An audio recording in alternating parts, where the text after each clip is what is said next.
нотах.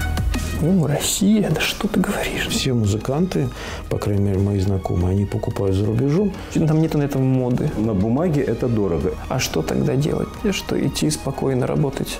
Безнадежно как-то, что ли? Вместо Америки Россия. Путь из Сан-Франциско в Санкт-Петербург. Как иностранец смог на музыкальных нотах сделать бизнес в России. Смотрим вместе.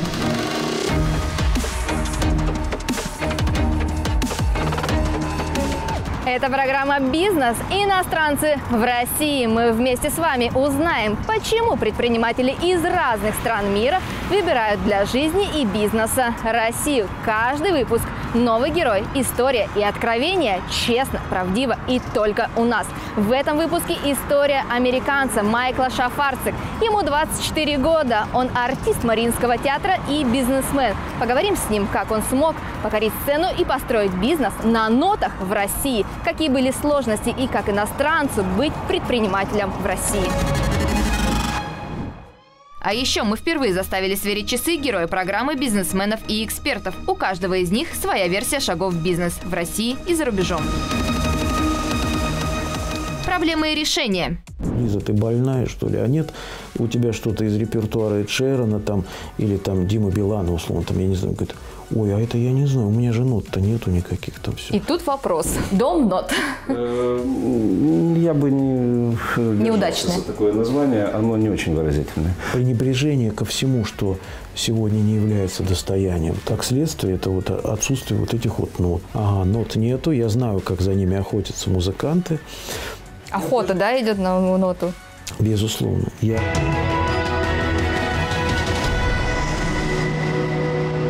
Музыка, скрипка, сцена, Россия, Санкт-Петербург – все это мечты, которые стали реальностью. Героя нашей программы – американца Майкла Шафарцик. Теперь он блистает на сцене Мариинского театра уже несколько лет. Но и не только. В России у него есть успешный бизнес. Как иностранцу в свои 24 года удалось достичь таких результатов? Узнаем его версию шагов в бизнес. Мы открываем двери Мариинского театра. Бизнес как по нотам. Как иностранец в чужой стране добился успеха без поддержки инвестора, изменил модель и смог монетизировать творчество. Как у него это получилось? Ведь до Майкла на ноты, как на бизнес, никто не обращал внимания в России. Майкл, здрасте. Здравствуйте. А вы Михаил или Майкл? Так как я нахожусь сейчас в России, здесь я Михаил. Когда я нахожусь в Америке, я Майкл. Что для вас скрипка? Это часть меня. Что для вас Россия? Это мой дом сейчас. Майкл, помимо работы в Мариинском театре, у вас есть еще и бизнес. Верно. Как удается совмещать работу и бизнес? Вы знаете, бизнес – это отдых от работы, работа – это отдых от бизнеса. Струны российского бизнеса. Смотрим дальше, как у Майкла появилась идея продавать ноты. Я Майкл Шафарцик, я артист Большого симфонического оркестра Мариинского театра, и я предприниматель.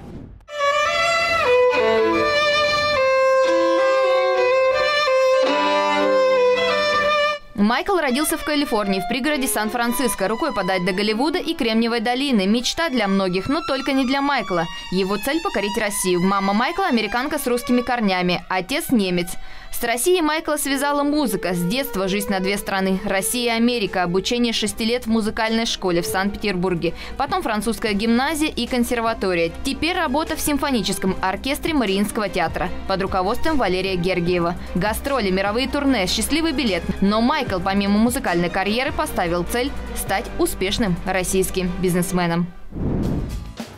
Артист и бизнесмен. Как любовь к музыке привела Майкла в бизнес и как у него получается совмещать работу в Мариинском театре и развивать свое дело. Тяжело быть музыкантом, играть на скрипке? Да. Я вот уже практически всю свою жизнь занимаюсь скрипкой и до сих пор толком не могу сказать, что я освоил этот инструмент. На скрипке играю в 18 лет. В Мариинском театре я работаю 6 лет. То есть это абсолютно случайность, то, как получилось со скрипкой. А дальше уже, наверное, все-таки судьба. И какая ваша сейчас мечта в жизни, в работе, и в музыке и бизнесе? Мне хочется развиваться, мне хочется какое-то движение. А что именно? Какие-то проекты, чтобы были успешные, чтобы я мог как-то влиять на то, что вокруг меня, и то, что мне не нравится, что-то менять мир к лучшему, если это возможно. Вот в этом я вижу как раз-таки и смысл, и мечту. Но это и стало вашей мотивацией открыть бизнес? Или было что-то другое? Да, вообще бизнес я вижу как инструмент к совершенствованию мира. Делаем следующий шаг. Посмотрим, как люди искусства осваивают бизнес. Майкл иностранец, стереотипы разрушает. Он объединил музыку, ноты и бизнес. Одна из проблем артистов – раньше невозможно было купить многие музыкальные ноты в России. Им приходилось обивать пороги магазинов за рубежом. Ну, мы постарались эту проблему решить. Вот как раз-таки открыли первый такого рода нотный магазин в России. Ну, давайте посмотрим. Пойдем. Да, давайте посмотрим, как работает ваш бизнес. Почему американец выбрал Россию для жизни? А вы себя ощущаете американцем, либо уже россиянином? Я отчасти все-таки человек западный, отчасти человек русский. Но представляю я сейчас скорее Россию. А в Россию как вы попали? Это было желание моей мамы. Ну, даже не желание привести конкретно меня или там мою сестру. Моя мама, воспитанная как русский человек, всю свою взрослую жизнь практически никогда не бывала в России. Моя мама, она уже решила, что, у нее была успешная карьера очень. Ну вот она решила, пока она еще может, пока она молодая, пока дети маленькие, она хотела вот узнать, что же такое вот это вот таинственная Россия. Как здесь сложилась ваша жизнь? Я живу в центре Санкт-Петербурга.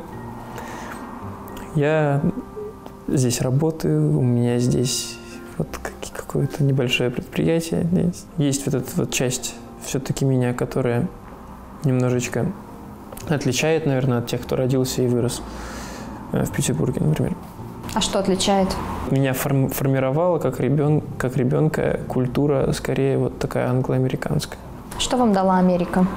Мое детство, может быть, было проще, чем детство людей, которые моего возраста, которые родились в России, мне так кажется. Люди моего поколения, они родились в очень тяжелое время для их родителей, в основном. Может быть, поэтому посветлее, порадостнее, что ли. Вот, может. Смогли бы вы добиться такого же успеха в Америке? Я не знаю. Моя жизнь точно сложилась бы абсолютно иначе. Она не могла бы сложиться не иначе, потому что я был бы в другой стране, я занимался бы, скорее всего, другим делом. То, чем я занимаюсь здесь, это не востребовано, это не нужно в Америке. То есть музыка в Америке не нужна? Бизнес бы вы не построили? Не такой. Может быть, какой-нибудь другой. Я хочу верить в то, что я был бы более или менее успешен в любом месте. То есть музыкой вы там бы не занимались? Я думаю, нет. Почему? А там не надо никому. Россия для бизнеса. Казалось бы, как вообще можно зарабатывать на музыкальных нотах? Майкл смог, уловил тренд и не прогадал. Но что помогает и мешает ему в деле в России? На чем он спотыкается и какие находит решения? В 21 год вы задумались, что вы хотите свое дело. Идеи были очень разные. Мы решили, что мы хотим заниматься предпринимательством и стали думать о нише. Вот, мы там о чем только не думали, о всякой ерунде. Были мы в Берлине и, как все музыканты, мы там всегда за границей ходим в большие музыкальные магазины, нотные магазины, где есть все. Потом прихожу я на кассу, вижу там огромное количество своих коллег на кассе, которые там с пакетами, знаете, оставили там пару сотен евро, и таких много человек. Подумал, вот они сейчас приехали за границу, здесь оставляют сотни евро, хотя почему нет такого магазина в России?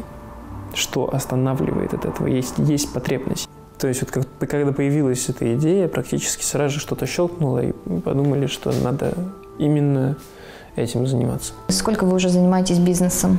Довольно скоро будет 3 года. Где вы взяли деньги на старте? Были это ваши инвестиции, либо вам кто-то помог, и сколько было вложений? Так, во-первых, я здесь не один, что важно знать и помнить. То, что у меня есть 2 дорогих партнеров, это мои друзья, и мы на свои деньги, скопленные и взятые в долг, взяли и открыли этот магазин. То есть влезли в долги, чтобы открыть магазин? Да. А сколько потребовалось денег для старта? Для того, чтобы стартовать, это было чуть больше 2 миллионов рублей. А эти деньги уже окупились, инвестиции? Да. То есть вот нота уже приносит вам прибыль? Ну, мы в основном пытаемся все деньги, которые приходят, обратно в магазин запускать. То есть кто ваши основные покупатели в Петербурге и в России сегодня? Покупают студенты из консерватории, профессуры из консерватории. Из организаций, которые покупают у нас покупают ноты театры, филармонии, всякие оркестры у нас покупают. Это наши самые крупные заказчики. Сложно вести бизнес в России? Да, сложно. Но мне кажется, сложно вести бизнес везде. Наверное, везде есть своя специфика и свои сложности. Здесь, в России, сложности, мне кажется, с одной стороны, в дикой зарегламентированности абсолютно всего, а с другой стороны, в неисполнении всех этих регламентов. Не было желания все оставить и больше не заниматься бизнесом, ведь столько сложностей? Желания нет. Мысли были, но это не мысли оставить, а мысли, а что если оставить? А чем тогда заниматься? А что тогда делать? Что идти спокойно работать безнадежно как-то, что ли? Вы не планируете уезжать из России? Я считаю, что в том числе моя обязанность поспособствовать тому, чтобы это менялось. Это значит, что здесь вам будут помогать, здесь легко, здесь все понятно и просто бери, не хочу. Это значит, что Россия – это непаханное поле возможностей. Что это сложно, это нужно будет трудиться, это нужно будет бороться, возможно, и отчасти со системой. Но здесь огромное количество ниш, здесь есть куда расти. Почему иностранцев так привлекает наша страна для бизнеса? Цель Майкла – развивать себя и улучшать жизнь окружающих. Американская улыбка, немецкая пунктуальность и реалии российского бизнеса. Идем дальше. В чем уникальность вашего продукта? В том, что такого магазина раньше в России не было. Также в том, что этот магазин был нужен. И мы создали этот магазин, и, собственно, в этом его уникальность, в том, что он есть. Как видите дальнейшее развитие этой ниши в России? Мы видим, что мы ее именно будем развивать. Вы будете лидером? Да, а мы уже лидер, и мы будем лидером, я уверен в этом. Но что нам нужно делать? Нам нужно завоевывать рынки других городов. Мы хотим развивать нашу интернет-торговлю намного больше, чтобы рассылать по всей России. Мы это уже делаем, и не только по России, кстати, по ближайшему зарубежью тоже. Будете развивать бизнесы и в других направлениях, не только в музыкальных? Да, я думаю, что к этому все будет идти.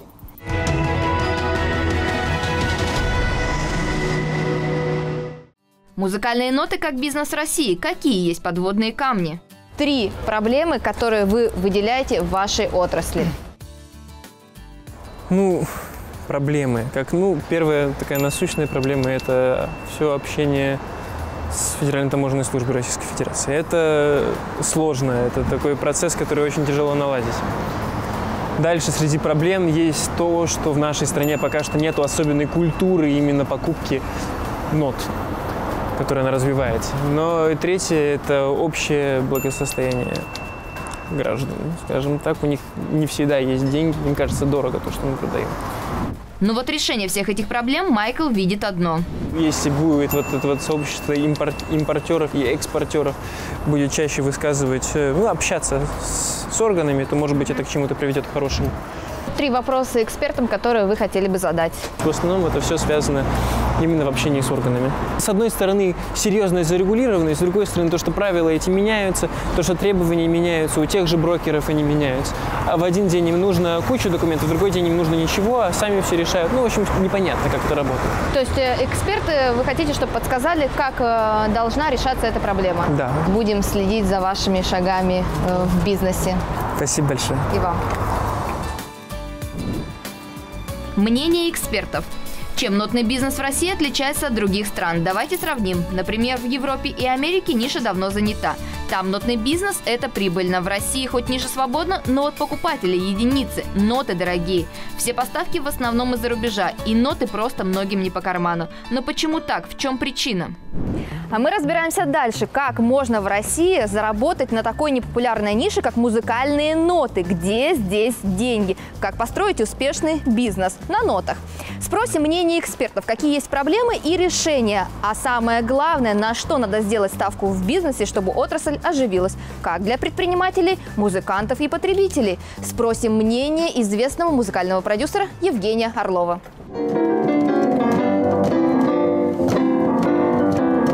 Меня зовут Евгений Орлов, продюсер. В начале 2000-х открыв для наших зрителей такие имена, как «Мистер Малой», «Отпетые мошенники», группа «Гости из будущего». Сегодня я преподаю в университетах, аж в 3. Занимаюсь центрами творческой свободы. И 2. Еще у меня есть потрясающий, уникальный и актуальный фестиваль под названием «Поколение Next».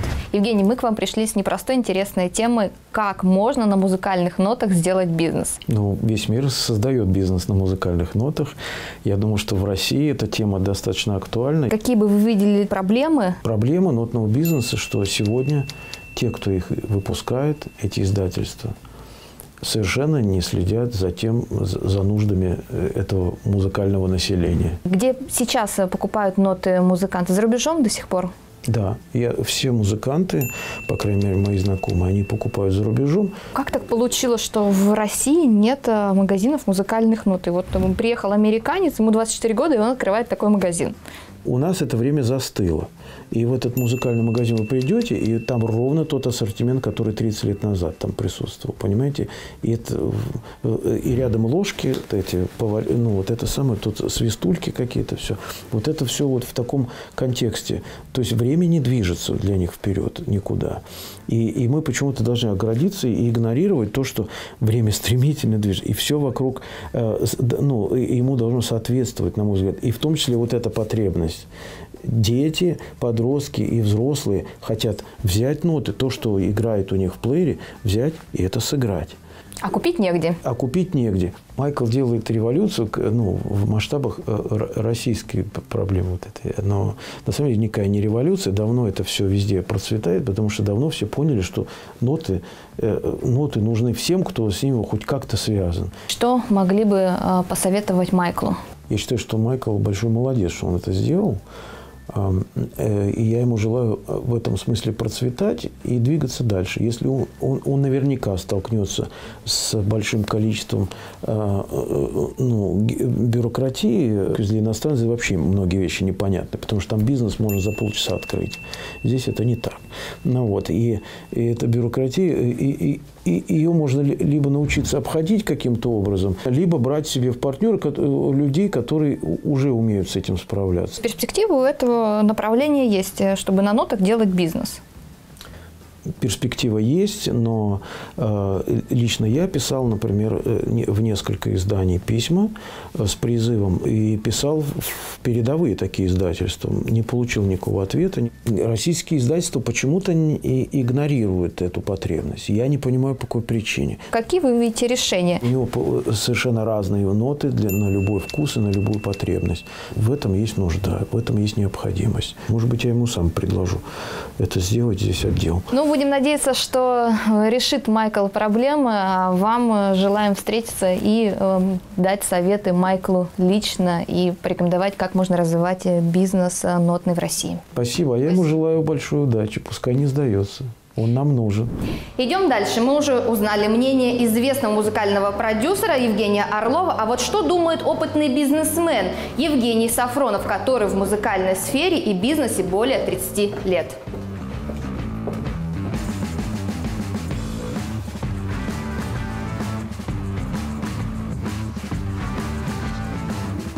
Меня зовут Евгений Сафронов.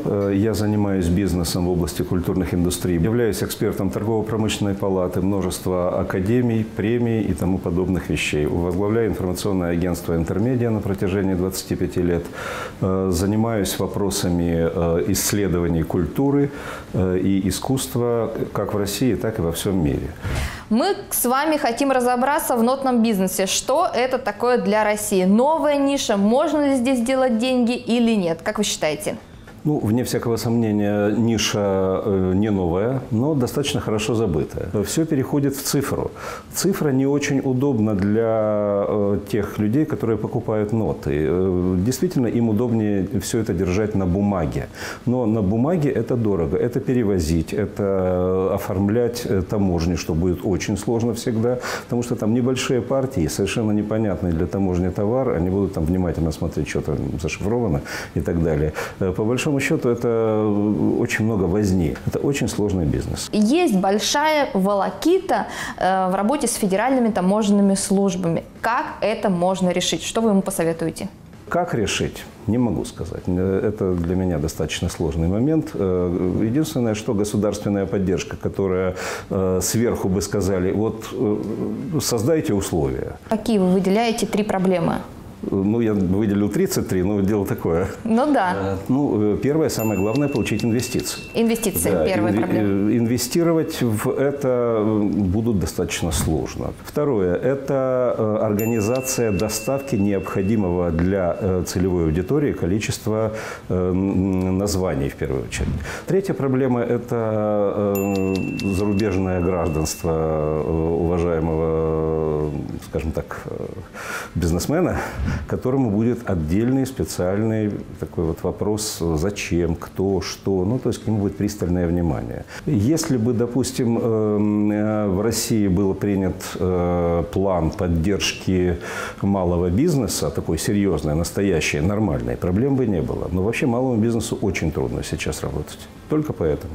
Давайте тогда перейдем к решениям. Какие вот вы можете предложить 3 решения вот этих проблем? Ну, первое, что я говорил, то, что нужно получить государственную поддержку. Государственная поддержка нужна нотному бизнесу? Да, любому бизнесу нужна. А нотному она нужна с точки зрения выживания. То есть можно просто не выжить без государственной поддержки. Что еще? Ну, здесь уже вопрос такой, что еще. Во-первых, необходимо убедить инвесторов. Для убеждения инвесторов необходимо привлечение звезд. Нужны амбассадоры, в общем? Да, совершенно верно. Вот такого рода люди, которые помогут строить отношения с инвесторами и заодно и продавать. Мы не будем говорить о том, что нотный бизнес вообще в принципе существует. Существуют попытки, существуют стартапы, вот типа того, о котором вы говорите. Причем я могу сказать, что я, наверное, слышал о запуске нового проекта, связанного с нотами, последний раз лет 10 назад. Может быть, Майкл изменит эту тенденцию и расширит ассортимент, который будет интересен для нашего современного поколения. Евгений, спасибо вам большое. Посмотрим, что Майкл будет применять в своем деле. Держите меня в этом в курсе.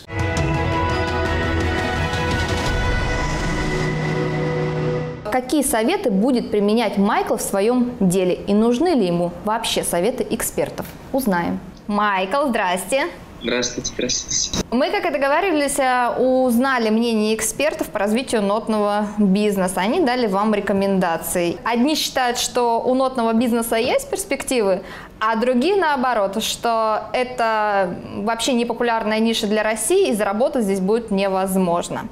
Поэтому основная рекомендация, которую эксперты вам дали, это развитие нотного бизнеса возможно, если первое, вы будете приглашать к сотрудничеству успешных бизнесменов, работа в том числе с крупными издательствами, которые сегодня в России не издают ноты, работа с книжными магазинами, чтобы они расширяли ассортимент и представляли вашу продукцию. Вот согласны с этим мнением? Мы как раз-таки стараемся договориться с другими магазинами по стране, чтобы мы работали как импортер и уже им продавали в их магазинах в других городах. Но это об этом и идет речь. Да, мы стараемся делать. Ну вот пока что вообще в принципе очень плохо реагирует другой бизнес, то есть вплоть до того, что они не отвечают в принципе на электронную почту или что-то такое, ну или как-то очень странно, скептически к этому относятся. А работа с издательствами, чтобы в России начали наконец-то печатать ноты, такой как вариант рассматриваете? Но мы работаем с русскими издательствами. О том, как их стимулировать на то, чтобы что-то издавать, в основном они либо не хотят, либо у них нету на это денег просто. Итого, из первой рекомендации, что вы будете применять? На самом-то деле, все, что сказано, это все очень логично. Может быть, не до конца есть понимание полностью ситуации, которая в нашей сфере деятельности. Но тут все правильно по поводу амбассадоров. Это да, мы мы общаемся, грубо говоря, с влиятельными людьми в нашей сфере, чтобы это... В основном это педагоги, которые выступают как амбассадор, в принципе-то. Педагоги там в консерваториях и т.д. А многие это делают добровольно. То есть совет верный? Ну да. Нет, тут все фундаментально все верно, да. Второй совет – это открытие филиалов по всей России. Это очень интересный совет, и вообще мы об этом много думаем. Третий совет – сказать, что конкретно вас не устраивает, какие есть сложности, и попытаться добиться государственной поддержки. Вот такую рекомендацию вам дали эксперты. Есть такой треугольник между таможней и комитетом по печати и, допустим, нами. Вот, и тут все мы должны вместе как-то скоординироваться. Вот. Но нет, это о том, чтобы выходить именно с какими-то предложениями, это очень интересное дело. Это нужно смелости, видимо, набраться и все-таки начать какой-то диалог. Ну, это, наверное, будет ваш следующий шаг, потому что смелости вы уже набрались, открыв первый в России такой нотный магазин, решив проблему музыкантов. Надеюсь, что это так. Майкл, а мы вам желаем удачи и будем следить за вами. Спасибо большое. Майкл Шафарцик – американец. Он поймал свою музыкальную волну и удачу в бизнесе в России. А мы убедились, если есть желание, то можно зарабатывать на творчестве и даже из непопулярной ниши сделать бизнес.